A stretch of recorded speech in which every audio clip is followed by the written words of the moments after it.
여러분들 패들 보트 타본 적 있으십니까? 패들 보트라는 게 뭐예요? 노를 저어서 가는 보트인 거죠.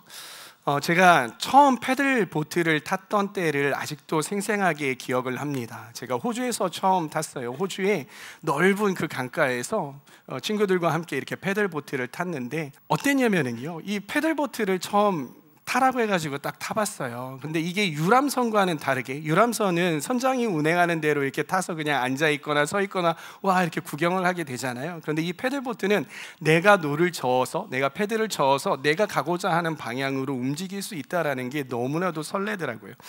그래서 이 패들보트를 타고 이렇게 움직이기 시작을 하는데, 노를 젓기 시작을 하는데 노가 처음에는 잘 안 움직이는 거예요. 내가 원하는 방향대로 잘 안 되는 거예요. 어느 각도로 넣어야 되고 이런 부분들이 쉽지가 않은 거예요.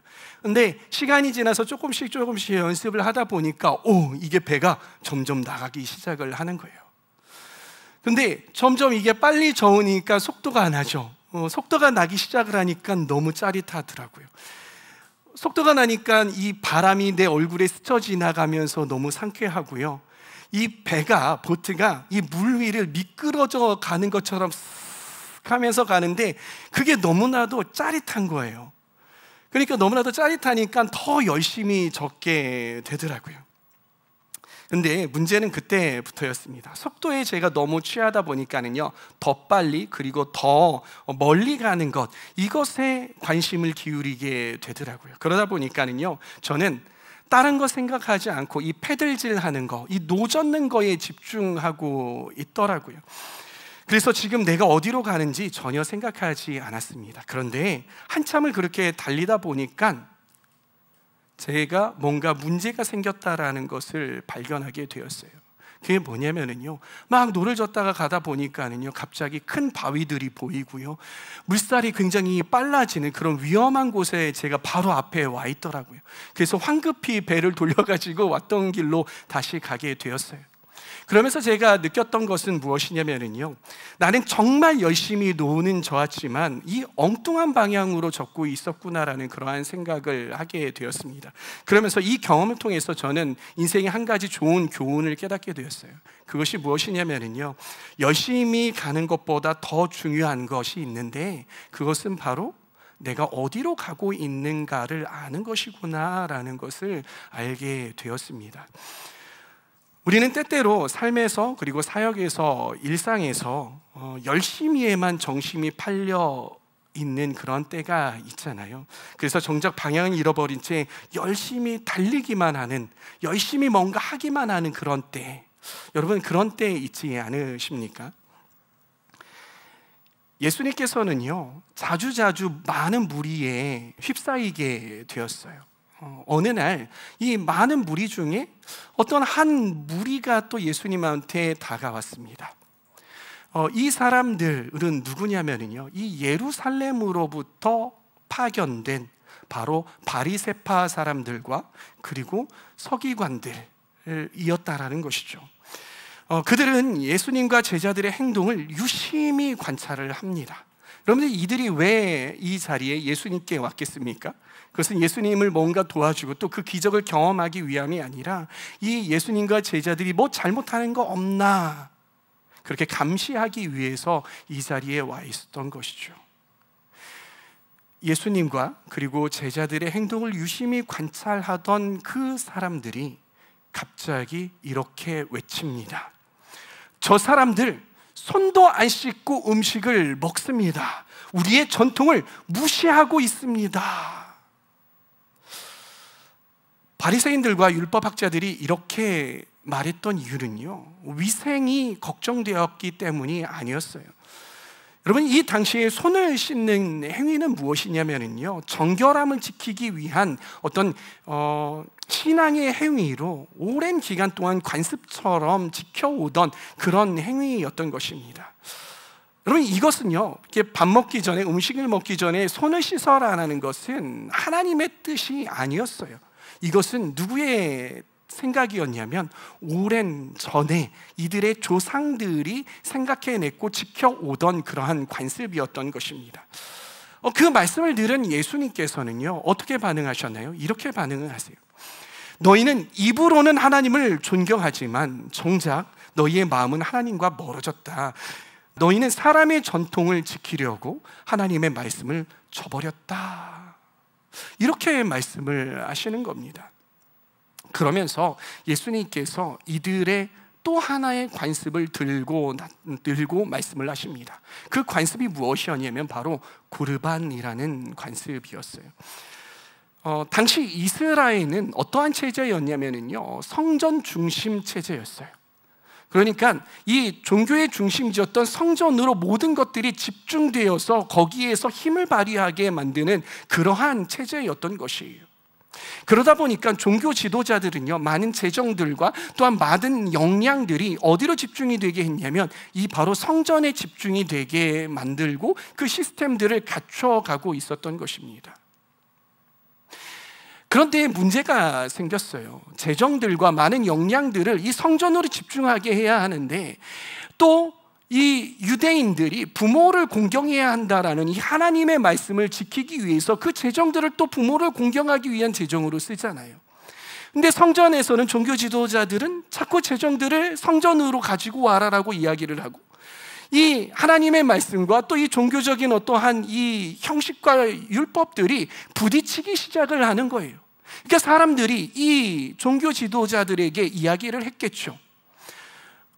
율법학자요, 서기관들이요, 바리새파 사람들이요, 이렇게 제가 저의 마음은 하나님께 막 드리고 싶은 그런 마음, 성전에 이렇게 드리고 싶은 마음이 너무나도 충만한데 부모님께 드려야 하는 이러한 것들이 너무나도 많습니다. 그러니 좀 이해해 주십시오. 어떻게 해야 되겠습니까? 라고 그렇게 묻기 시작을 하는 거예요.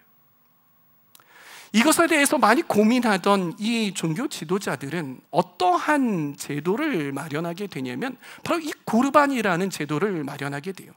이 고르반이라는 뜻은 무엇이냐면요, 내가 무언가 재정이나 어떤 물건들을 하나님께 드린 바 되었다, 하나님께 드린 거다라는 그러한 이야기인 거예요. 그러니까 이 하나님의 말씀인 부모 공경과 그리고 성정 중심의 어떤 형식적인 종교가 부딪힐 때에 이 고르반, 하나님께 드린 바 되었다라고 그러한 핑계, 그러한 우회하는 방법을 통하여서 부모 공경하는 것을 조금 소홀히 할 수 있는 그런 명분을 주었다라는 거예요.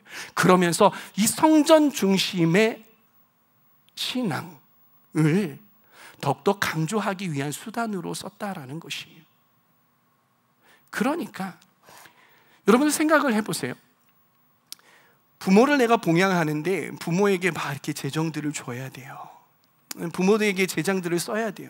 그런데 이거 성전에다가 바쳐야 됩니다라고 이야기를 할 때 이 사람이 부모에게 안 드리고 성전에다가 이렇게 드리는 거예요. 근데 주위에 있는 사람이 아니 부모 공경해야지, 그걸 거기다 드리면 어떻게, 고르반, 하나님께 드린 바 되었습니다, 괜찮습니다 라고 이야기를 하면서 이 하나님의 말씀인 부모 공경을 회피할 수 있었던 것이죠. 어떻습니까? 너무나도 그럴듯하지 않습니까? 너무나도 아름다운 것처럼 포장되어 보이지 않습니까? 그런데 여기에는 함정이 있는 것이, 형식적인 것들을 또 종교적인 것들을 잘 세워나가기 위해서 하나님의 말씀을 저버리는 그러한 행위가 이 당시에 존재하고 있었던 거예요. 그러기에 예수님께서 그 모습, 그 위선적인 모습을 지적을 하고 계시는 것이죠. 겉으로는 하나님을 잘 믿는 것 같지만 실제로는 하나님의 뜻과는 정반대의 삶을 살고 있는 이 사람들, 이 바리새파 사람들, 그리고 이 율법학자들, 여러분들 왜 이들은 이렇게 이러한 모습으로 변화할 수밖에 없었을까요? 왜 하나님을 잘 믿는다고 하면서 하나님의 마음과는 멀어져 버렸을까요? 제가 고등학교 시절에요, 진로 선생님이 계셨어요. 이 진로 선생님의 아내분은요, 그러니까 사모님은 화원을 했어요. 꽃 화원을 하고 계셨어요. 그래서 여러분들 아시겠지만 이 진로라는 과목이 영어 수업처럼 아니면 수학 수업처럼 배울 게 많습니까? 아니요, 많지가 않았어요, 저희 때에는. 그러다 보니까 선생님이 학생들을 가르쳐 주시다가, 우리들을 가르쳐 주시다가 가끔 꽃 이야기를 해주시고요, 그리고 가끔 이 식물 이야기를 해주셨어요. 제가 그 중에서 가장 기억나는 꽃이 무엇이냐면은 바로 물망초라는 꽃이었어요. 오늘 선생님께서는 이러한 이야기를 들려주시더라고요.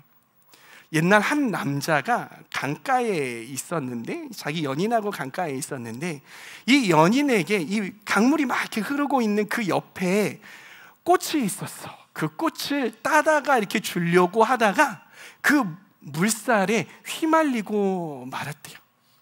근데 그 휘말려가지고 떠내려 가는데, 내가 이 잡은 그 꽃을 그 연인에게 딱 던져주면서 했던 이야기가 뭐냐면, 나를 잊지 마세요 라는 그런 말이었대요. 이 나를 잊지 마세요, Forget me not 이라는 이야기를 하고 그 긍휼에 휩쓸려 갔다라는 거예요. 그래서 그 꽃의 이름이 어떠한 꽃이 되었냐면 물망초라는 꽃이 되었다라고 합니다. 그 이야기를 들려주시면서 선생님께서 이렇게 저희에게 이야기를 해주시더라고요. 얘들아, 너희들이 지금 품고 있는 그러한 착한 마음들 있잖아, 너희들이 그 가지고 있는 꿈들 있잖아, 너희들이 그 처음 가지고 있었던, 사회에 나가기 전에 가지고 있었던 이상들이 있잖아, 너희들 그거 잊어버리지 않았으면 좋겠다. 절대 그거 안 잊어버렸으면 좋겠어. 왜냐면 말이지, 사회에 나가면 너희들이 먹고 살기에 바쁘고, 또 너희들이 체면치레하기 바쁘고, 또 너희들이 여러 가지 바쁜 그러한 일들 가운데에 노출되다 보면 너희들의 이 착하고 순수하고 이 이상적인, 그리고 너희 꿈들이 희석되기 마련이다. 그리고 너희 바쁨 때문에 이러한 것들이 잊어지게 돼. 그러면 정작 너희들이 어디로 가고 있는지에 대해서 잊을 때가 많다. 그러다 보면 너희 목적이 상실하게 될 거야. 그러니까 이 물망초를 기억하면서 너희들이 지금 가지고 있었던 착한 마음, 너희들이 지금 가지고 있었던 처음 마음, 너희들이 가지고 있었던 이 순수한 꿈들 잊어버리지 않았으면 좋겠다라고 말씀을 해 주시더라고요.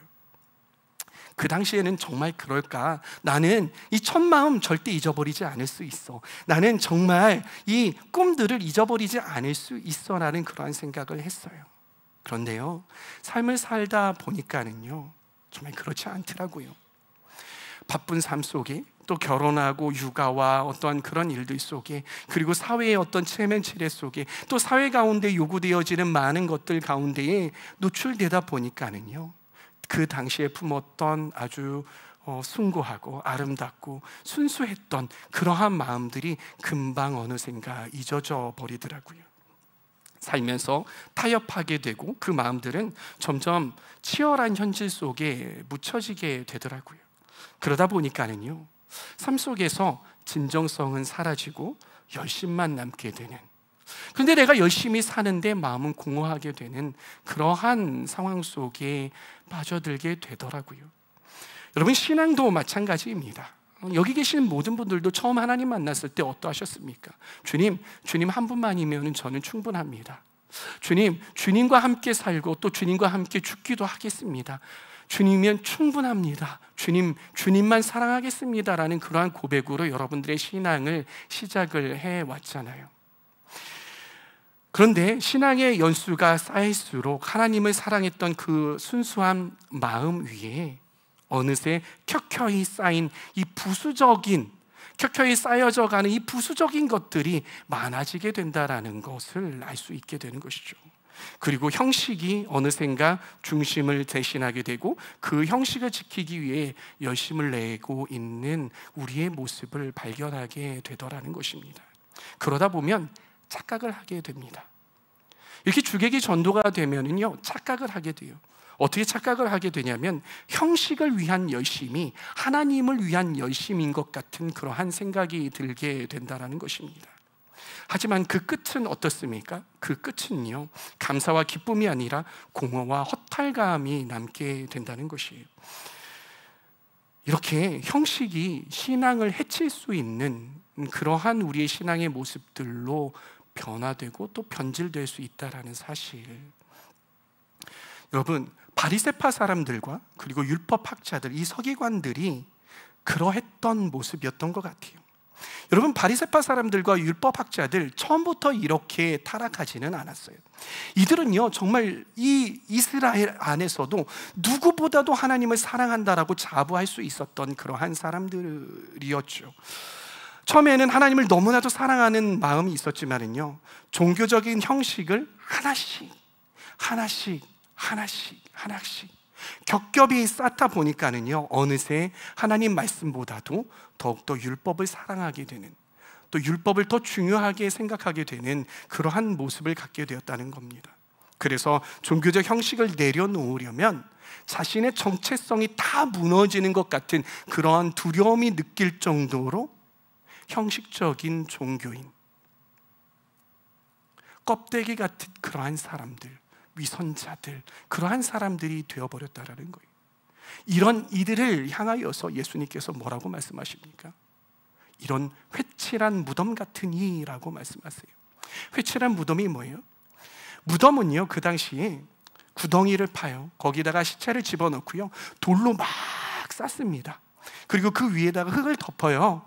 그 다음에 거기에 사람들이 밟으면 안 되잖아요. 왜냐하면 밑에서 시체가 부패하면 이 땅이 꺼질 수 있고 그렇잖아요. 그렇게 그 위에다가 회를 발라요. 석회를 발라서 사람들이 밟고 지나가지 못하게, 그리고 깨끗한 것처럼 발라버린단 말이에요. 겉은 깨끗한 것처럼 보이지만 그 속은 썩어 문드러져 있었던 이들의 모습, 이들이 바로 이 바리새파 사람들, 그리고 율법학자들이었다라는 것입니다. 예수님께서는 그들을 향해서 단호하게 말씀을 하시죠. 밖에서 들어가는 것이 사람을 더럽히는 것이 아니라 사람 안에서 나오는 것이 그를 더럽힌다. 여러분, 이 말씀이 무슨 말씀입니까? 무엇이 사람을 정결하게 만들고 또 무엇이 사람을 부정하게 만드는가? 사람을 정결하게 하고 또 사람을 부정하게 만드는 것은 외적인 것들이 아니라는 거예요. 손을 씻는 행위 또는 손을 씻지 않고 식사를 해야 하는 행위, 이것들로 인해서 그 사람이 부정해지고 그 사람이 거룩해지고 하지 않다라는 거예요. 하나님이 보는 관점은 어떤 거냐면 그런 외적인 것이 아니라 바로 무엇?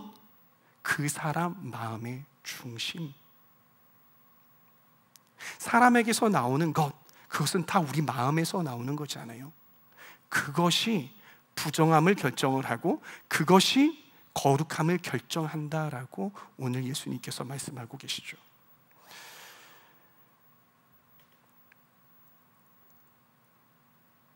제가 설교를 하려고 이 말씀을 가지고 일주일 내내, 아니 저번 주부터 계속해서 말씀을 묵상을 하고 있었어요.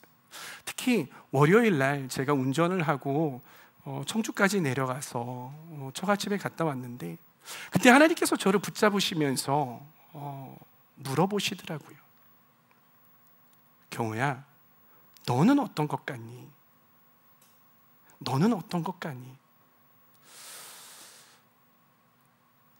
2000년 전 이스라엘, 제가 2000년 전에 이스라엘에 있었다면 저는 아마 적어도 바리새파 사람들이든지 아니면 율법학자였을 것입니다. 그렇게 생각을 하니까 정신이 번쩍이 드는 거예요. 그러면서 제가 목회를 시작을 한지, 신앙생활이 아니라 목회를 시작한 지 11년이 되는 해가 올해예요. 나는 과연 마음의 중심으로 하나님을 따르고 있나? 나에게 버려야 할 이 종교적 껍데기는 없는가에 대해서 생각해 보기 시작을 했어요. 근데 제 안에 너무나도 주님 앞에서 내려놓고 벗어버리고 부숴버려야 하는 종교적인 것들, 위선적인 것들, 껍데기들, 그러한 것들이 내 안에 여전히 존재하고 있다는 사실을 발견하게 되었어요. 그러면서 한 주간 제 마음이 너무나도 무거웠습니다.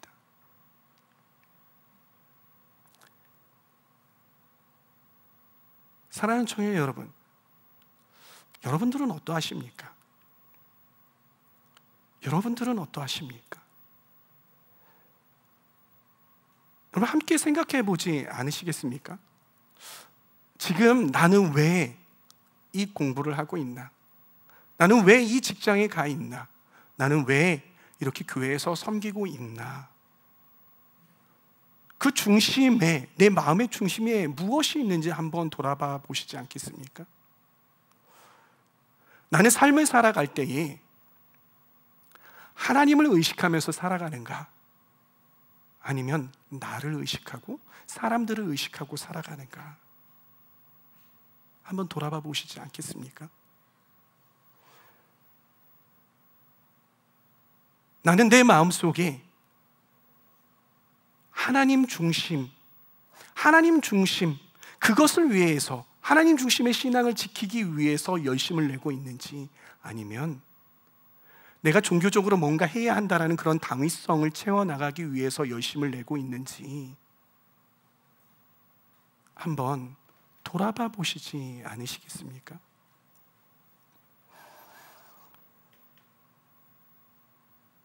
여러분, 열심히 사는 것이 잘못된 것은 아니죠. 그러나 내가 열심을 가지고 나아가는 이 내 마음의 중심이요, 종교적인 체면, 그리고 종교적인 책임감, 자존심, 습관, 이러한 것들이라면요, 그 열심은 오히려 우리가 하나님의 일들을 가로막고 있을 수 있는 그러한 요인이 될 수 있다라는 사실을 우리는 알아야 한다라는 것입니다. 사랑하는 청년 여러분, 예수님은 지금도 우리의 마음을 감찰해 보고 계세요. 주님께서는 우리의 외모를 보시지 않으신다라고 말씀하시잖아요. 주님께서는 그 사람의 마음의 중심을 보신다라고 말씀하세요. 그러면서 주님께서는 이 시간에 여러분들에게 조용히 물으시는 줄 믿습니다. 사랑하는 아무개야, 너의 마음의 중심 나와 함께 가고 있니? 그리고 나를 위해서 네가 하고 있는 겉껍데기 내려놓을 준비가 되어 있니? 여러분, 하나님께서는요, 손이 깨끗한 사람을 찾으지 않으세요. 그러한 사람에게 거룩하다라고 말씀하시지 않으십니다. 하나님께서는 마음의 중심, 마음의 의도, 여러분들의 동기를 중요하게 보시고 그것이 깨끗할 때에 그 사람에게 정결하다, 그 사람에게 거룩하다라고 말씀하십니다. 이제 우리는 스스로의 마음을 돌아봐야 할 때입니다. 처음 물망초처럼 작고 순수했던 그 마음, 그 마음의 중심이 너무나도 맑았던 그 마음, 그 중심, 신앙의 본질로 우리가 돌아가려면요, 잃어버린 그 중심을 회복해야 되는 줄 믿습니다. 그 중심을 잃지 않기를 바랍니다. 하나님 앞에서 진실하고 그리고 기쁨과 감사가 회복되는 그 열심을 다시 품을 수 있는 저와 여러분들 다 되기를 바랍니다. 왜냐하면 하나님께서는 우리의 어떠한 행위보다 우리의 중심을 보시는 분이시기 때문입니다. 우리 잠깐 생각하는 시간을 좀 가져봤으면 좋겠습니다.